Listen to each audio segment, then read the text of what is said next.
শেষে গিয়ে একটা প্রশ্ন করেছে, গুরুচাঁদকে কেন বাবা বলা হয়? এটা ছোট্টর মধ্যে এখন জবাব দিয়ে যাব, আমি আর বাড়াবো না। উনি যদি বলে, শোনো, হিস্ট্রি অফ এডুকেশন, শিক্ষার ইতিহাস দেখলে আমরা পাই প্রাচীন যুগীয় শিক্ষা আর মধ্যযুগীয় শিক্ষা, আধুনিক যুগের শিক্ষা। প্রাচীন যুগে তো কোনো টোল বা স্কুল কলেজ এগুলো ছিল না, লেখাপড়া শিখতে গুরুগৃহে যেত, তাই তো?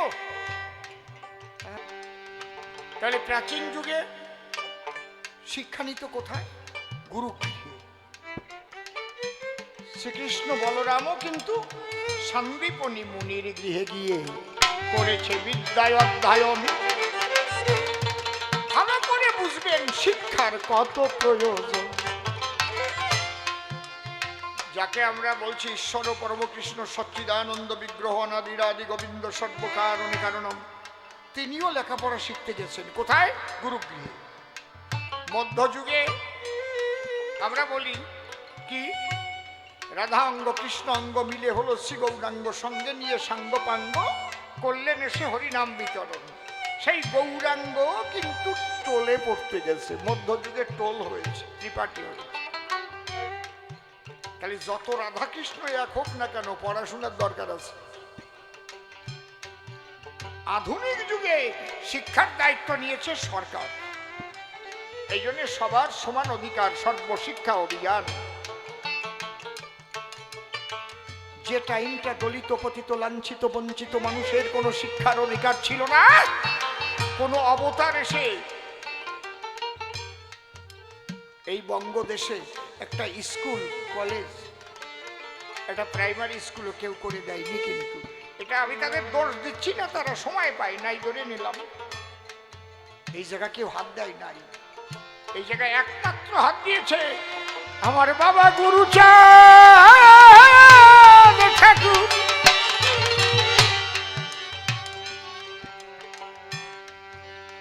আর কেউ না। তার বাণী আমরা যদি মানি, বাণীর মধ্যে যা আমরা পাই, তিনি আন্দোলন করেছেন, শিক্ষিত হতে বলেছেন, ভিক্ষা করলেও সন্তানকে লেখাপড়া শেখাতে বলেছেন। শুধু বলেছেন তাই নয়, নিজে ৪৫০০ স্কুল করেছেন। দলিত মুক্তির দায় তারে বাবা বলবো না, বাবা আর বলবো কোন জায়গায়? কোনদিন শোধ দিতে পারবে কি ওই বাবা গুরুচাঁদের ঋণ? ভালো করে গুরুচাঁদ চরিত্র একটু পড়ে নিন। যদিও তোরা করিস ভিক্ষা, ছেলে মেয়েদের শিক্ষা, শিক্ষা সংহতি সংগ্রাম চেতনা, দলিতের মুক্তি না নাই, এই তিন বিনা মরি কিংবা বাঁচি আমি, তাতে ক্ষতি নাই। গ্রামে গ্রামে পাঠশালা গড়ে দিতে চাই। তাহলে এই দলিতের অধিকার যে বাবা দিল, একবার বাবা গুরুচাঁদ প্রেমানন্দে সবাই হরি হরি বল। এই জন্য বাবা বলে তাকে প্রণাম করি দান। প্রথমবারে আর বলবো না সভা বিদ্যমান, দেখি এরপরে এসে রসা ভাসে সে কোন কোন কথা কয়, কোন ভাবের ভাবধারা সে উঠাইয়ে লয়। আমার এই মা ভালোবেসে ঠাকুরের উদ্দেশ্যে 10 টাকা করলেন দান। জোরে জোরে সবাই একবার উলুধ্বনি দেন। মায়ের জন্য সর্বমঙ্গল হয়, নিবেদন করি তার ধারে। মা যেন অনায়াসে যেতে পারে শ্রীহরির বাজারে। প্রথমবারে ভাব এখানে করব সমাপন, এরপর সদানন্দ এসে দিবে দর্শন। সদানন্দ দেবে আনন্দ আসিয়া সভায়, দেখি এসে কোন ভাবে এসে কোন কোন কথা কয়। তবে প্রকৃত বৈষ্ণব প্রকৃত মতুয়ার মধ্যে পার্থক্য তো নাই, এক জগতে বাস করে এরা তো সবাই। মতুয়ার প্রেম ভক্তি হলো অকামনা, এরা তন্ত্রমন্ত্র নাহি জানে ব্রজ উপাসনা। ব্রজ মানে শ্রী বৃন্দাবন বলি সবাধারে, বৃন্দাবনের উপাসনা মতুয়ারা করে, রাধা রানী যেমন কৃষ্ণ বলে মাতোয়ারা হতো। আমি তো জবাব দিলাম সভায় যথাযথ, কৃষ্ণ ছাড়া তন্ত্র মন্ত্র রাধার জানা নাই, কৃষ্ণ বলে কাঁদিত ওই বিনোদিনী রায়। এই কৃষ্ণ পদে করেছিল আত্মসমর্পণ, কৃষ্ণ পদে সুখী বিধু মুখী সর্বক্ষণ। ঠিক যেমন মতুয়ারা ব্রজ প্রেমিক হয়, পরিষ্কার বলে গেলাম ধর্মরাজ সভায়। বাসো বাঙা বাসো ভালো, তাতে দুঃখ নাই, তোমাকে বাসিব ভালো, এই তো ভিক্ষা চাই। আর কেন বেশি কথা বলবো সভা করে, সে কি বলে এবার শুনিব এবারে। ওখানে রেখে দিন যে যা করছেন দান, আপনাদের গানে চলে অনুষ্ঠান। ভালোবেসে যদি কেহ নিয়ে আসে ভাই, তাতে কিন্তু আমার কোনো আপত্তি নাই। প্রতি বৎসর হয়ে থাকে এই অনুষ্ঠান, টাকা করি আপনারাই দিয়ে থাকেন প্রদান। সকলের দানের ফলে এই অনুষ্ঠান হয়, বারে বারে প্রণাম করি সকল ভক্তের পায়। আপনারা লক্ষ্য রাখবেন অনুষ্ঠানের প্রতি, এইটুকু বলে গেলাম সভার ও সম্পত্তি। আপনাদের শুভদৃষ্টি থাকিলে পরে আরো সুন্দর সুন্দর হবে বছরে বছরে। এইটুকু চিন্তা করি সবার পরে আশীর্বাদ করিবেন এই অধমের, যাক চলে বেশি বলে কিবা প্রয়োজন। প্রথমবারের ভাব আমি করি সমাপন, এরপর আসিবে সদানন্দ, এসে সভাতে দেবে সে আনন্দ। প্রথমবারের ভাব আমার ক্ষান্ত হয়ে গেল। জয় জয় হরিচাঁদ, গুরুচাঁদ, তারকচাঁদ, হীরামন, গোলকচাঁদ, অশ্বিনী, গোপাল চাঁদ, প্রেমানন্দে হরি হরি বল, হরি বল। জয় ভগবান। কাব্য আমাদের শুধু প্রিয় ভক্তমণ্ডলী এবং আমার ভক্তিমতী মায়েরা, আপনারা অনেক সময় ধরেই বসে আছেন।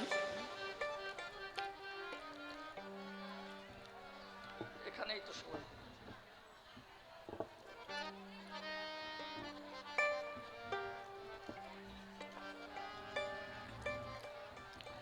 দশিন্দ্রিয় ষড়রূপী আমাদের এই পরিব্যাপ্ত জড়বপু, সেই জন্য সব ইন্দ্রিয়ের একটা ক্রিয়া আছে, এগুলি করতে হয়, ভগবানই তার জন্য বিধান করে দিয়েছেন। তাই এরা যারা আমার শিল্পীরা যারা বসে আছেন, এরা তো সেই আসর শুরু হওয়ার থেকে এই পর্যন্ত বসা। তাই আমি সংক্ষেপে একটা গানের কলিগে ছেড়ে দিচ্ছি, তারা একটু বাইরে থেকে ঘুরে আসুক, ততক্ষণ আপনারা আমি আলোচনা করতে থাকব। আপনারা যাদের বাইরে যাওয়ার প্রয়োজন আছে তারা আস্তে আস্তে উঠে যাবেন। আসরে তো টাক পড়ে গেল, সব জায়গা দিয়ে ফাঁক হয়ে যাচ্ছে।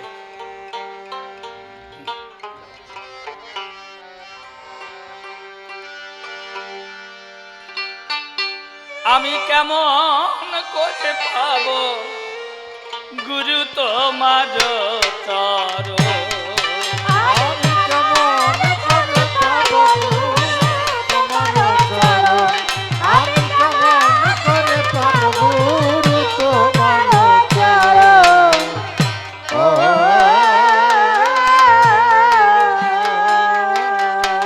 আমি ভজনবিহীন প্রেম ভক্তিহীন, ভজনবিহীন প্রেম ভক্তিহীন, ভজনবিহীন প্রেম ভক্তিহীন, দিনে দিন অভাজন। কেমন করে পাবো গুরু তোমার চরণ, আমি কেমন করে পাবো গুরু তোমার চরণ।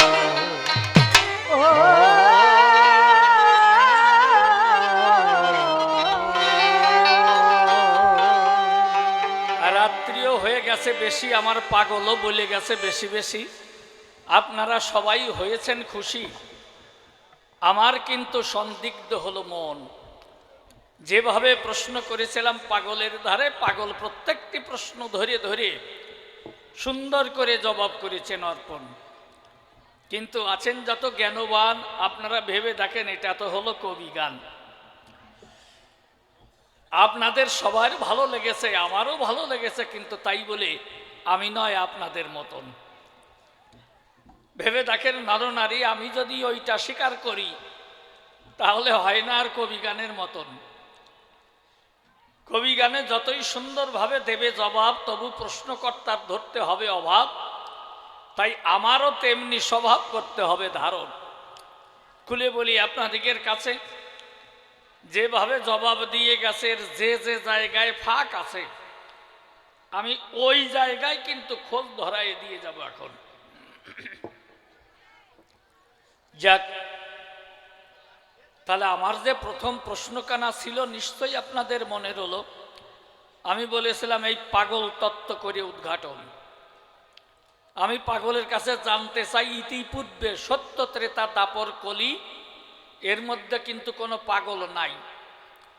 কোন ধর্মতত্ত্বে পাগল তত্ত্ব করে লাই লিখন। এই হরিচাঁদের প্রেম বাজারে খুলে বলি, তোমার ধারে একটু ভালোভাবে বুঝাবে মরে যে এই পাগল তত্ত্ব কেন হয়েছে আয়োজন। গুরুচাঁদের বাজারে কত পাগল ছিল, এই জন্যে আমার প্রশ্ন দেওয়া ভালো। আমি বললাম যে পাগল, তুমিও পাগল নাম করেছো ধারণ, পাগল বিচরণ। তাহলে তুমি একটু আমার কাছে বলবে খুলে যে তুমি কি দেখে কি করিয়ে কিভাবে পাগল হলে, এ পাগলের মূল তত্ত্ব তুমি করিবে বর্ণন।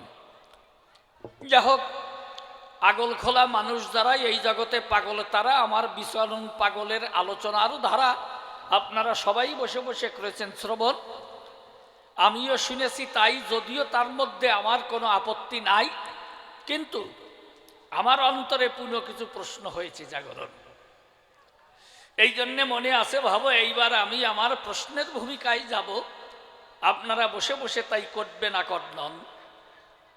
আমার যে দ্বিতীয় প্রশ্নখানা আমি করেছিলাম বর্ণনা, যে এই যে হরিলীলামৃত খানা আমাদের কবি রসরাজ তারক গোসাই রচনা করেছিলেন সেজন।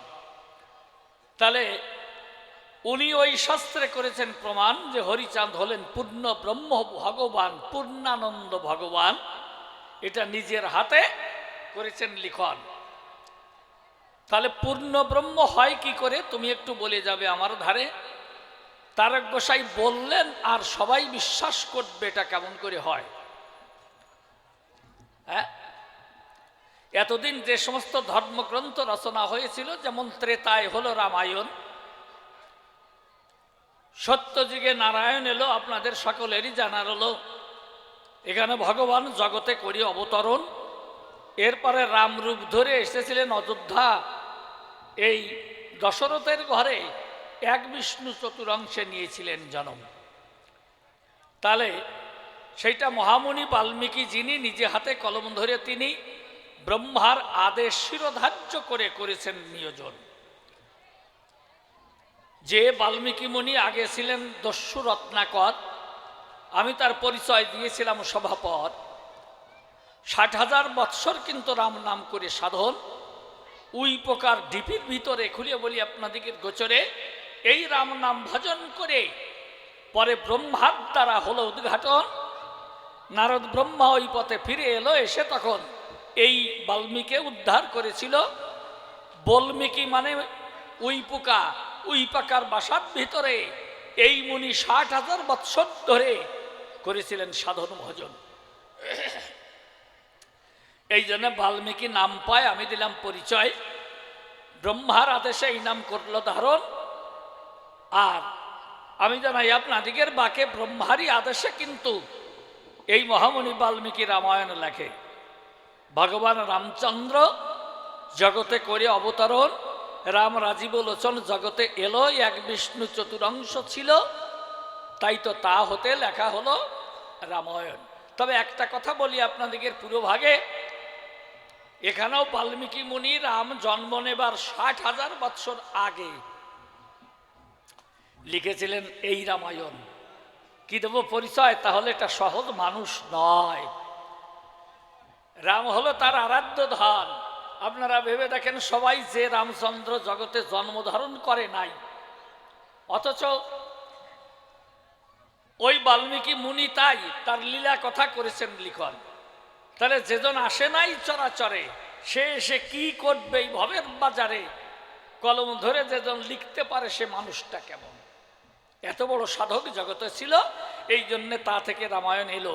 আমি তাই প্রশ্ন করেছিলাম জাগরণ, যে তাহলে বাবা একটু বলো দেখি, আমার ধারে এত সাধন ভজন করি, এত হাজার বছর ধরে সাধন ভজন করেছিল বসুধায়, তাই তো ভগবানের লীলা কথা লিখে আমি জানতে চাই তোমার বাকে এই তারক গোসাইয়ের এইরকম এমন কি গুণ মহিমা রয়।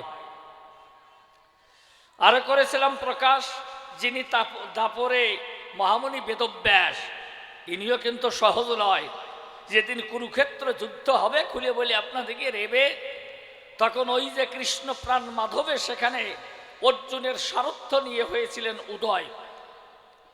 কিন্তু ধৃষ্টরাষ্ট্র যেজন ছিল তখন এই মহামুনি বেদব্যাসকে নিবেদন করেছিল, হে মুনি তুমি একটা বর দাও আমায়, কেননা তুমি লিখবে যে রাম প্রবন্ধ, আমি কিন্তু ছিলাম অন্ধ, আমি এই জগতে হলাম অন্ধ, আমি তা দেখব কোন কায়দায়। তাই বলি তোমার বরাবরই আমি যাতে এটা বুঝতে পারি বা শুনতে পারি, জানতে পারি, এই দিব্য দৃষ্টি তুমি দেবে। তবে আমি অন্ধ মানুষ, আমার পক্ষে তো আর সম্ভব নয়। আমার মন্ত্রী যে সঞ্জয় আছে, খুলে বলি তোমার কাছে, সে যেন দেখতে পেয়ে পাশে আমার কাছে দেয় পরিচয়।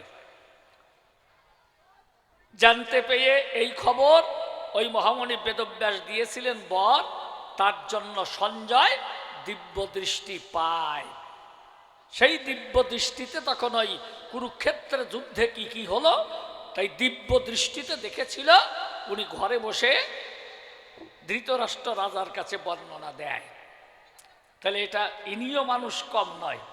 দেখলেন কেমন ছিল তার সাধনা, আপনারাই করে দেখুন বিবেচনা। তাই তো এই সমস্ত শাস্ত্র গ্রন্থগুলি প্রণয়ন হয়েছে বসুধায়। তাই আমার প্রশ্ন ছিল যে এইবার তুমি আমার কাছে খুলে বলো যে এই রকম ক্ষমতা তারক গোসাই পেল কোন জায়গায়। আমি জানাই আপনাদের কাছে, তাতে তারক গোসাইয়ের অনেক কথা বর্ণনা করে গেছে। কেননা যখন ওই যে একটা ব্যাঙ পুকুরের মধ্যে রয়, মাটির মধ্যে লুকিয়েছিল, সারা গায়ে তার চেটো লেগে রইল, এইটা যখন জানতে চায় ওই জমিদার বাড়িতে গিয়ে সত্য কথা বুঝাই কয়ে তারক গোসাই উপনীত হয়ে নাকি ব্যাঙকে আকর্ষণ করল হিয়ায়। ব্যাঙ যখন আকর্ষিত হলো, লাভ দিয়ে তখন উঠে গেল, গিয়ে তারক গোসাইয়ের চরণে পড়েছিল, তার জন্য ওই ব্যাঙ এ জগৎ থেকে মুক্তি পায়। এই জন্যে বলে গেল ওই আমার পাগল বিচরণ যিনি নিজের মুখে বলে গেছেন বাণী, এই জন্য হরিলীলামৃত খানি এই লিখতে আমার তারক গোসাই শক্তি পায়। যাও আর আর কি কি শক্তি আছে খুলে বলি তোমার কাছে, যে গুণে এই লেখার শক্তি পায়, লীলামৃত লিখতে পারে। আমি আবারও নিবেদন করি তোমার পদনখরে, এছাড়া কি আর কারো আশীর্বাদ বা আর কোনো শক্তি কোনো কিছু কি তারক গোসাই পায়? তুমি আমার কথা নিয়ে এইবার এসে ভালো করে জবাব দিয়ে বুঝাইয়ে যেও, যেন মানুষের সকল সন্দেহ দূরীভূত হয়। তাতে বললেন কি, লইয়া নিজ নারী ব্রহ্মচারী, সচ্চরিত্র রাবে, সত্য কথা থেকে সদা সত্য কথা কবে। দেখেছেন এই যে সত্যবাদী জিতেন্দ্রিয় হইবে যেই, না থাকুক তার ক্রিয়াকর্ম হরিতুল্য সেই। তাহলে লইয়া নিজ নারী ব্রহ্মচারী, নারীতে নারীর সঙ্গে নিয়ে যে ব্রহ্মচারী হয়, আপনাদের কাছে করি বর্ণনা, এতদিন কিন্তু কারো ছিল না জানা। এইবার তারক গোসাই করেছেন বর্ণনা, এক নারীতে ব্রহ্মচারী রয়। তা পাগল, আমি আবারও প্রশ্ন করি তোমার বাকে, কেননা তুমি একটু দয়া করে বুঝাইয়ে দিও আমাকে। এই যদি হয় তোমারও নিজের স্ত্রী ছিল, আপনাদের কাছে বলা ভালো, তা তুমি এই সাধনার সঙ্গে কি প্রেম গড়েছিলে একটু ভালো করে দিও পরিচয়। তুমি করবে জবাবদার যে সাধনার বাড়িতে তুমি যাও কেন, এই সাধনার সঙ্গে তোমার কি সম্পর্ক রয়, তাই তো প্রশ্ন করলাম তোমার কাছে, পাগল আমার অপরাধ তুমি নিও না পাশে, একটু ভালো করে জবাব দিয়ে সবাই যাতে শান্তি পায়। কেন নারীতে যে মানুষ ব্রহ্মচারী হতে পারে আমি জানাই আপনাদের ধারে ইতিপূর্বে কিন্তু নাই কোনো শাস্ত্র গ্রন্থের পাতায়। গীতায় কি বললেন আমরা তো সকলেই জানি, যিনি কৃষ্ণ চিন্তামণি এই যে গীতাখানি যার মুখনিসৃত বাণী হয়, তাহলে গীতা কি? গীতা হলো ভগবানের মুখনিসৃত বাণী। আমি জানাই আপনাদের সম্মুখে যা উচ্চারণ করেছিলেন ভগবান নিজ মুখে। কুরুক্ষেত্র যুদ্ধে গিয়ে অর্জুনের রথে চড়ে নিয়ে তখন ওই ভগবান এই গীতা অর্জুনকে শোনায়। তা হতে গীতার 749টি শ্লোক এলো, আপনাদেরও নিশ্চয়ই জানা ছিল, আমি একে একে দেব পরিচয়। তাহলে খুলে বলি আপনাদের সাক্ষাতে স্বয়ং কৃষ্ণ জগন্নাথে নিজ মুখে দিলেন ওই গীতার পরিচয়। সেই গীতায় লেখা আছে, ধ্যায়ত বিষণ পঞ্চ সঙ্গেস্তে শুভজয়তে সংঘাত সঞ্জায়তে কাম কামাত ক্রোধবিজায়তে ক্রোধাদ ভাবতী সম্মোহ সম্মোহত স্মৃতিভ্রংশ আর বুদ্ধিনাশ ও বুদ্ধিনাশাৎ নশ্যতি। দেখেছেন এইখানে গীতায় কি বলেছেন? ভগবান বলেছেন যে ধ্যায়তে বিষয়ান পুংস সঙ্গেস্তে সুপজায়তে সংঘাত সঞ্জায়তে কাম কামাত ক্রোধবিজয়তে ক্রোধাদ ভাবতী সম্মোহ সম্মাত স্মৃতিবিভ্রম স্মৃতিভ্রংশাৎ বুদ্ধিনাশ ও বুদ্ধিনাশাৎ নশ্যতি। বিষয়ের চিন্তা করতে করতে মানুষের আসক্তি জন্মে চিতে, আসক্তি হতে মোহ জন্ম পায়। যখন আসে মোহের উন্মাদনা, মানুষের মনুষ্যত্ব বোধ থাকে না, কামমুগ্ধ হয়, আর কামে বাধা পেলে জাগে ক্রোধ। মানুষ সাজে তখন নির্বোধ, কেউ করতে পারে না অবরোধ। মানুষ ওই কামমুগ্ধ হয়, কামে বাধা পেলে পরে যে হিংসা জাগে অন্তরে, তা হতে যে ক্রোধ জন্মায়। তাহলে দেখেছেন তাতে স্মৃতিভ্রংশ হয়। স্মৃতিভ্রংশ মানে বুদ্ধিনাশ, তাতেই ঘটে মানুষের সর্বনাশ। এই জন্য পরিষ্কার লেখা আছে গীতায়, পতনের হলো দুইটা কার্য, একটা ভাজ্য আর একটা হলো রাজ্য। এতে কিন্তু অনিবার্য মানুষের পতন ঘটায়। দেখেছেন? তাহলে কি বলল গীতায়? ভগবান নিজ মুখে বলেছেন, এটা আমার কোনো কথা নয়। ভগবান নিজ মুখে বলেছেন গীতায় যে পতনের দুইটা কার্য, একটা ভাজ্য আর একটা রাজ্য। এই রাজ্য আর ভাজ্য মানুষের অনিবার্য পতনের কারণ হয়। ও পাগল, তাহলে তুমি খুলে বলো আমার নিকটে, তাহলে কি করিয়ে মানুষ এই ভবের হাটে নারীকে নিয়ে ব্রহ্মচারী হয়? আমি তোমার কাছে জানতে চাই, এটা স্বয়ং তারক গোসাইও পারে নাই। কেননা ঘরে আপন পত্নী থাকতে উনি কিন্তু ওই সাধনার বাড়ি যায়। এই জন্যে আমি তোমায় প্রশ্ন করি, দান তুমি ভালোভাবে দেবে সমাধান। তারক গোসাই কেন সাধনার বাড়িতে যায়? সাধনার সঙ্গে তার কি সম্পর্ক ছিল তুমি আমার কাছে খুলে বলো। এবং এই সাধনার সঙ্গে এমন কি হয়েছিল যার জন্যে গুরুচাঁদ ঠাকুর তার পরীক্ষা নিতে চায়? দেখেছেন, ওরাকাদিতে তারক গোসাইয়ের পরীক্ষাও হয়েছিল। তা এই জন্যে তুমি আমার কাছে খুলে বলো যে এর মধ্যে এমন কিবা রয়। তা এক নারীতে ব্রহ্মচারী নিজে হাতে কলম ধরি যে তারক গোসাই লিখলেন লীলামৃতের পাতায়, তুমি দেবে সমাধান। তাহলে তিনি আবার ওই সাধনার বাড়ি গেলেন কেন? হ্যাঁ, এই জন্যে আমরা পড়ে গেছি বড় সমস্যায়। তুমি আমার কথা নিয়ে এসে ভালো করে বুঝাইয়ে দিও। দেখেছেন? আর বললেন কি, তা বাবা আমি আর একটা প্রশ্ন করি তোমায়, যেই মতুয়া ধর্ম কি কোনো কিছুকে অবলম্বন করে বা আশ্রয় করে এসেছে চরাচরে, নাকি স্বতন্ত্র ধর্ম? তুমি একটু দিও পরিচয়। কেননা বৃন্দাবনকে আশ্রয় করে, কেন তুমি একটা কথা বলে গেছো আপন অধরে, মতুয়ার প্রেম অকামনা, তন্ত্র মন্ত্র নাহি জানে ব্রজ উপাসনা। হ্যাঁ বাবা, তোমরা একটু আসরে না এলে নয়। কেননা একটু গানের সুরে সুরে আলোচনা করতে হবে আসরে। তাই যদি হয়ে যায় সময়, তাহলে দেখেন যে মতুয়ার প্রেম অকামনা, তন্ত্র মন্ত্র নাহি জানে ব্রজ উপাসনা। তা যদি ব্রজ উপাসনা হয়, মতুয়ার ধর্ম যদি আর ব্রজের গোপীদের ধর্ম যদি এক হয়, গোপীদের উপাসনা আর এই মতুয়াদের উপাসনা যদি এক হয়ে রয়, তাহলে একথা সুনিশ্চিত যে এটা বৃন্দাবন আশ্রিত। এই গোপী প্রেমকে আশ্রয় করে এই মতুয়া ধর্ম এসেছিল বিশ্ব বসুধায়। তা যদি আসে, তাহলে তুমি একটু ভালোভাবে বলবে আমার পাশে যে এই যে যারা গোপী রয়, এরা নিষ্কামে ভজন করে। খুলে বলি আপনাদের গোচরে কোনো কাম কামনা বলতে কিছু ছিল না তাদের ভিতরে, যা ব্রজ উপাসনা হয়।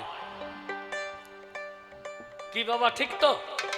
বৃন্দাবনের গোপীদের অন্তরে কোনো কামনা ছিল না? তাদের কি কোনো ছেলে মেয়ে হয়েছিল? আপনারা বলুন তো, ব্রজের গোপীদের কোনো ছেলে মেয়ে ছিল? তারাও তো ভালোবেসেছিল কৃষ্ণ চিকন কালো, জীবন যৌবন সকল ধরে দিয়েছিল একমাত্র প্রাণ গোবিন্দের পায়।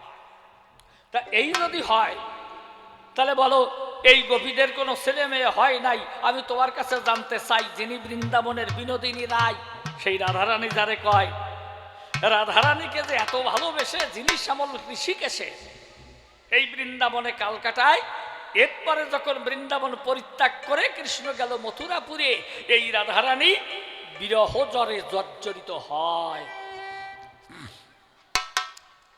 তা বলো, রাধারানী শত বৎসর ধরে এই বিরহে পড়ে সাধনা করে। এই রাধা প্রেম তো অত সহজ নয়। আর এই যে মতুয়াদের ঘরে ঘরে 7-8টা করে সন্তান বিরাজ করে, এটা কি সকাম না নিষ্কাম? একটু ভালো করে দিও পরিচয়।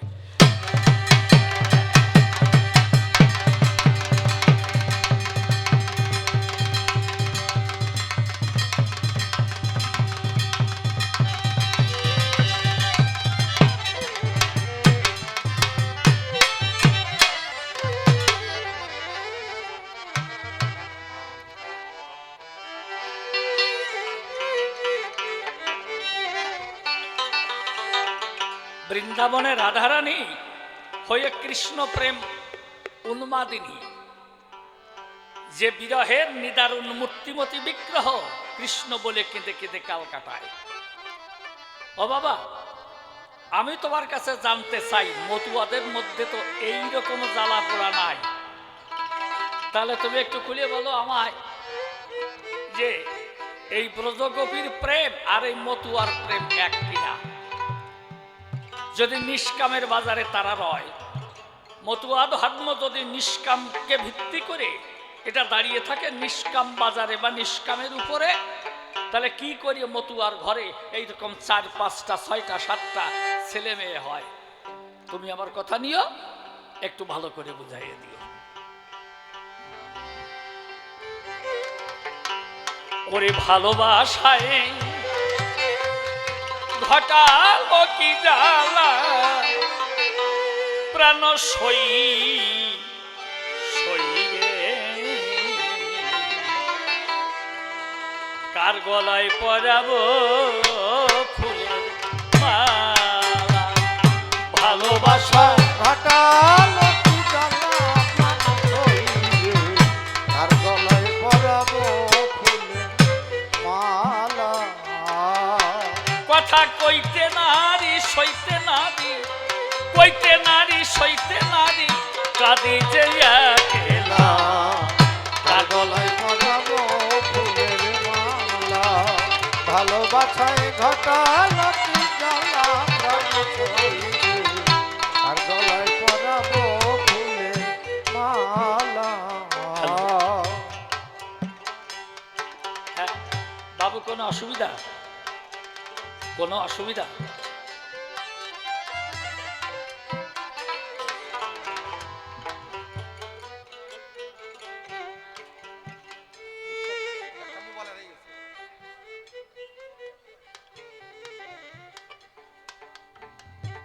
ও আচ্ছা আচ্ছা আচ্ছা আচ্ছা আচ্ছা, ঠিক আছে, এটা আপনাদের নিজস্ব ব্যাপার।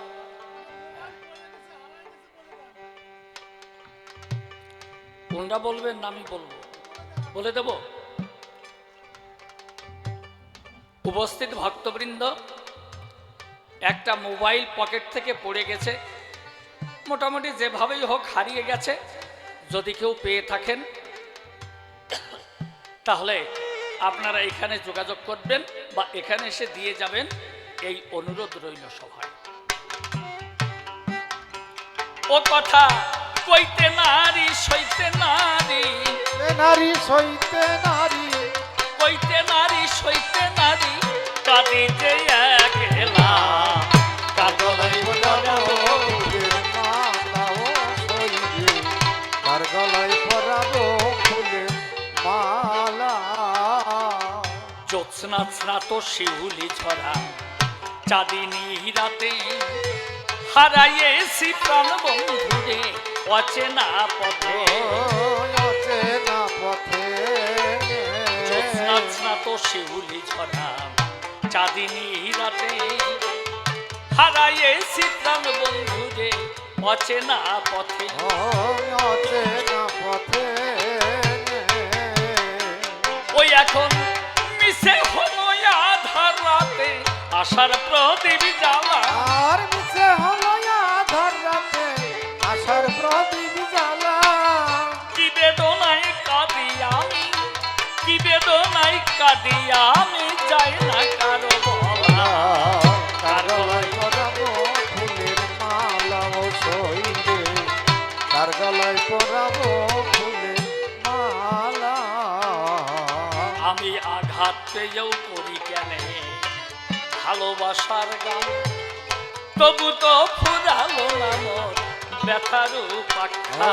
ব্যথার পাখা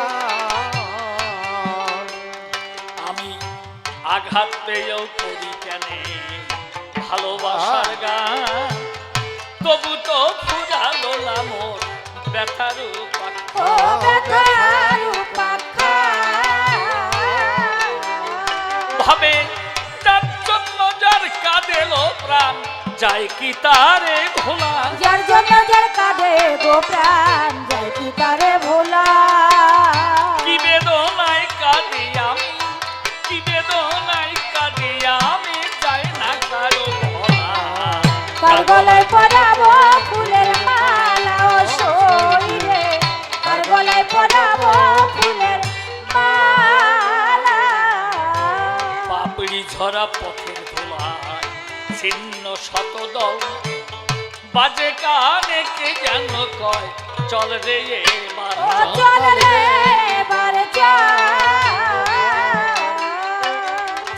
পাপড়ি ঝরা পথের ধোলায় ছিন্ন শতদল, বাজে কানে কে যেন কয় চল রে এবার ও চল। চল রে এবার ও তাই প্রবল হলো নয়নের জল, শূন্য পথের চলা। প্রবল হলো নয়নের জল, শূন্য পথে চলা। প্রবল হলো নয়নের জল, শূন্য পথের চলা। ও তাই নিতাই বলে আর হলো না, গোসাই নিতাই বলে আর হলো না শেষের কথা বলা। কার গলায় পরাবো ফুলের মালা ও সইবে, কার গলায় পরাবো ফুলের মালা। নাকি মতুয়ার প্রেম হয় জানি, হলো অকামনা, তন্ত্র মন্ত্র নাহি জানে এই ব্রজয় উপাসনা। মতুয়ার প্রেম যদি অকামনা হয়, তাহলে ঘরে ঘরে ছেলে মেয়ে কি করে আসে? একটু নিবেদন করি পাগল তোমার পাশে, তুমি এসে দিও পরিচয়। কেননা খুলে বলি আপনাদের ধার, ব্রজপান প্রেমটা হলো নিষ্কামের বাজার। ব্রজ প্রেমটা হলো নিষ্কামে বাজার, যেখানে আত্মেন্দ্রিয় প্রীতিচ্ছা পরিহার করিয়া কৃষ্ণ সুকৈক তাৎপর্যময়ী হইয়া করত ভজন, যাকে বলা হয় সামর্থ্যারতি। আত্মেন্দ্রিয় প্রীতিচ্ছা পরিহার করিয়া কৃষ্ণ সুকৈক তাৎপর্যময়ী হইয়া যে ভজন, তাকে বলা হয় বাবা সামর্থ্যারতি। সাধন ভক্তি হইতে হয় রতির উদয়, রতি বৃদ্ধি হলে তারে প্রেম নাম কয়। প্রেম বৃদ্ধি করে নাম রাগ অনুরাগ, রাগ অনুরাগ হতে ভাব মহাভাবে পৌঁছায়। তাহলে সাধন ভক্তি হইতে হয় রতি হৃদয়, আর রতি গাঢ় হলে তারে প্রেম নাম কয়। প্রেম বৃদ্ধিক্রমে নাম স্নেহমান প্রণয়, রাগ অনুরাগ ভাব মহাভাব কয়। মহাভাব স্বরূপিণী রাধা ঠাকুরানী সর্বগুণক্ষণে কৃষ্ণ কান্তা শিরোমণি। তাহলে যেখানে আত্ম ইন্দ্রিয়ের প্রীতিচ্ছা, মানে ইন্দ্রিয়ের কোনো চাওয়া পাওয়া, অন্তরের কোনো বাসনা কামনা, এগুলো কিন্তু ব্রজ প্রেমের মধ্যে ছিল না। কাম কামনা বলতে কোনো কিছু রাধার অন্তরে বা গোপীদের অন্তরে নেয় নাই ঠাই। দেখেছেন, তারা প্রেম যমুনায় বিহার করে। খুলে বলি আপনাদিকের ধারে, এই যে রসের রাজা বলে যারে, রসিক শেখর চিকন কালা অনিন্দ সুন্দর কানাই, তিনি হলেন রাসের মহাজন। আমি করি বর্ণন, যিনি হলো রাসের মহাজন, রাস রসে সংযুক্ত থাকে সব সময়। কৃষ্ণ কি? কৃষ্ণ যিনি রাস রসে সংযুক্ত থাকে। আমি জানাই আপনাদের বাকে, আর যেখানে লাদিনীর সতত বিশ্রাম হয়, যেখানে লাধিনীর সতত বিশ্রাম, সেটাই হলো মধুর ব্রজধাম। তাহলে লাধিনী যেখানে বিশ্রাম নেয়, সেইটাই মধুর ব্রজভূমি কয় তারে। এই যদি হয় তাহলে বলো এই প্রেম আর মতুয়ার প্রেম এ একরকম কিনা বা এক কিনা, একটু ভালো করে আলোচনা আজ করিবে সভায়। ও বাবা, এত সহজ নয়। তাহলে যদি মানুষ নারী নিয়ে ব্রহ্মচারী হয়, কিন্তু গৌরাঙ্গ মহাপ্রভু করলেন মানা, দারু নারী হরে জইছে মূলে, দুর্বার ইন্দ্রিয় করে বিষয় গ্রহণ, দারু নারী হরে জইছে মূলের অভিমন। দেখেছেন, দুর্বার ইন্দ্রিয়, এই ইন্দ্রিয়ের গতি অতি দুর্বার। আমি জানাই আপনাদের ধার, অর্থাৎ ইন্দ্রিয়ের গতি দুর্বার থাকতে জীবনে কখনো নারী নিয়ে করবে না ভজন। তাহলে নারী মুখ দেখা নিষেধ। দুর্বার এই ইন্দ্রিয়ের গতি যদি দুর্বার হয়, কাম কামনা থাকে হিয়ায়, অর্থাৎ নারীতে মানুষের পতন ঘটায়। তাহলে আপনারাই করে দেখুন বিবেচনা, এই নারী নিয়ে ব্রহ্মচারী, এ কথা তো মেনে নেওয়া যায় না। তা কি করে ব্রহ্মচারী হয়? বাবা তুমি একটু দিও পরিচয়। আর ব্রহ্মচারী হলে পরে সন্তান আসে কি করে, এটাও তুমি ভালো করে বর্ণনা করবে সভায়। এই কয়খানা প্রশ্নই আমি সভায় করলাম দান, পাগল এসে সভা পাশে এবার দেবে সমাধান। আপনারা বসে বসে তাই করিবেন শ্রবণ, আমিও বসে করিয়া তেমন। এইবার আমার মনে আছে ভাবো, আমার মতোই এখন ছেড়ে দিয়ে যাব। এরপরে পাগল এসে দিবে দর্শন, কয়েকখানা প্রশ্ন আমি করলাম নিবেদন, পাগল এসে সবার পরে দিবে সমাধান। স্নিগ্ধ হবে জানি আপনাদিকে প্রাণ, আপনাদের অন্তরে জ্বালা তো থাকবে না, আমিও মনে মনে করি বিবেচনা। এই পর্যন্তই আমার আসল সাঙ্গ হলো প্রেমানন্দে ভক্তবৃন্দে। একবার হরি হরি বলো, হরি বলো।